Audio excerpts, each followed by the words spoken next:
Spinning high, little you notice me, little me.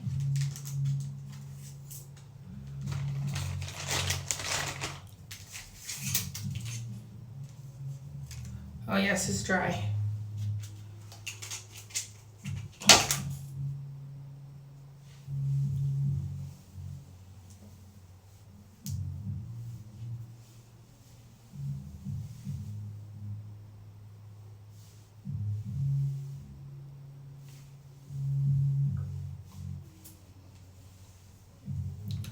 It's a little damp at the end, a little bit.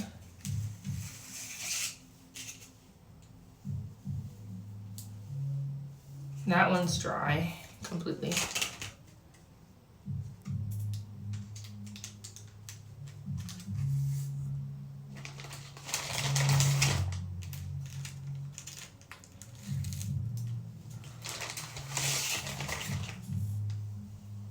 That's dry.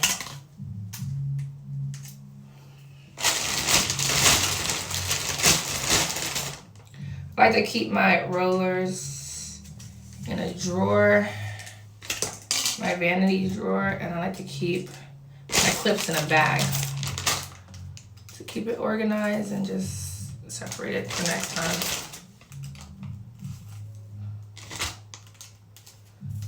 But it's definitely dry. Besides that one in the back is a little damp, but these are dry.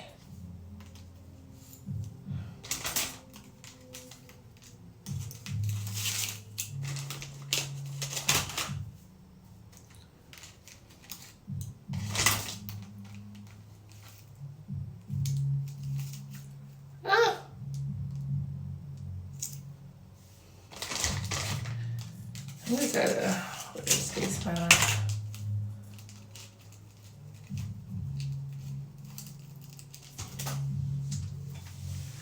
I use tighter ones in the front because I have some heat damage in the front from flat ironing it, my leave out a lot. But I like the little curls in the front. I like those. I just don't have the patience to do my whole head like that. That's just it. That's just why I don't do it. That one came on really tight. Really well. Really good. I'm getting better and better at this. Like, I finally understand, what needs to be done to have a successful roller set. It really does start with the actual roller set that, sitting under the dryer is whatever. But one of the things I've learned is, number one, if you're a beginner like me, using the roller with the snap makes it a lot easier. And I have a variety of sizes.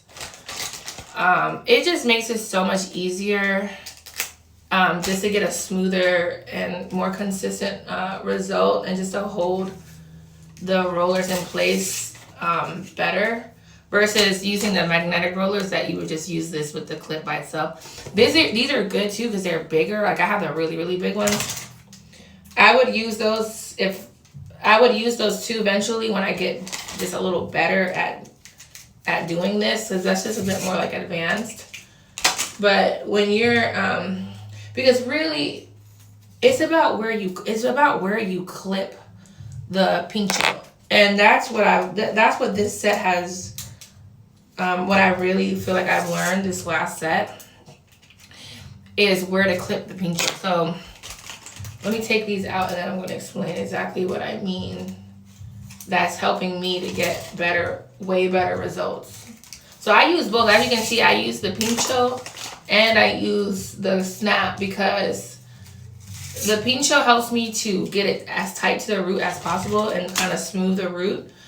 But the snap helps me to keep the roller actually like in place.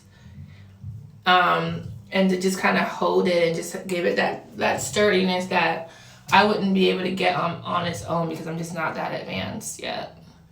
But it's my eyelash. But yeah, this set came out really good. As you can see, very shiny, very moisturized.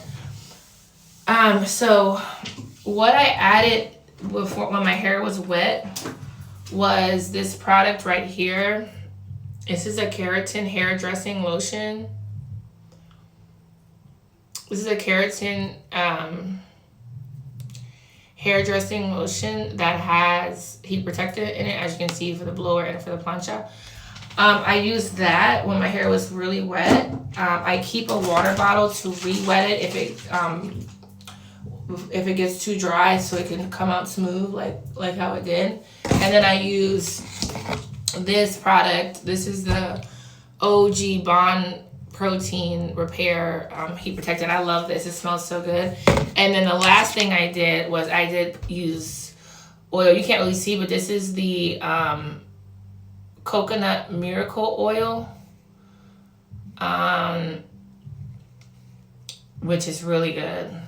So I'm always using things that add protein to my hair. I'm starting to feel like maybe I'm overdoing it, but my hair just breaks off so much. So I'm just always like gravitating towards those kind of products for some reason. But my hair is definitely moisturized and it's definitely soft. So yeah, I like this. This is my favorite, this is my favorite like go-to style right now that I like to wear when I don't want to straighten my hair, but I want my hair to be completely dry and a little bit styled. I'll wear these curls for like 2 weeks. And they really do last. So I'm really like happy. This is probably the best they've ever come out. So these are my tips. Number 1, make sure your hair is really, really wet so that it can be straight and smooth around the roller. If your hair has texture to it, or it's too dry, or it's wavy, or it's crinkly, or it's curly at the ends, or it's not smoothly wrapping around the roller, the section might be too thick, which means you need to thin the section out some, or the section might be too dry and you need to add some water. And the water is great because it's just going to reactivate all the leave-in ingredients that you already have in there. I made the mistake of trying to like let it be dry and think, oh, it'll dry faster under the dryer. No, it dries crinkly. You're not gonna get smooth, like straight results if the hair isn't smooth and straight on the roller. So keep a water bottle. Another thing, however wide the roller is, your hair needs to be within the boundaries of the roller. So you need to make sure at the root level, because we all know the hair gets thinner and thinner at the end. So it's not a good accurate depiction to think, oh, it's thin, it's thin. As soon as you get to the root, it's gonna get thick. So you need to make sure that your sections are like literally, like if this is the roller, your section needs to be no more than like that. It doesn't need to be flush with the roller, because if it is, by the time you get down to the root, it's going to be bulging out of the ends and off the roller, and those areas are not going to get straight. They're not going to be styled. It's going to mess up everything. So you want to actually make sure your sections are actually smaller than the width of the roller so that everything can fit neatly once it's all rolled. The last tip that I have is when let's say you're rolling it and you're rolling it back, right? You're rolling it away from your face. You need to clip it as close to your face, the opposite direction of where you rolled it. So if you rolled it going back, you need to clip, the clip needs to be as close to the front as possible to add that tension. And if you're rolling forward, if you're rolling towards your face, your roller needs to be as close to the back of the roller away from the direction that you rolled it, so that you have as much tension as possible. And that gets you nice smooth roots. So those are my tips, and hope it works for you.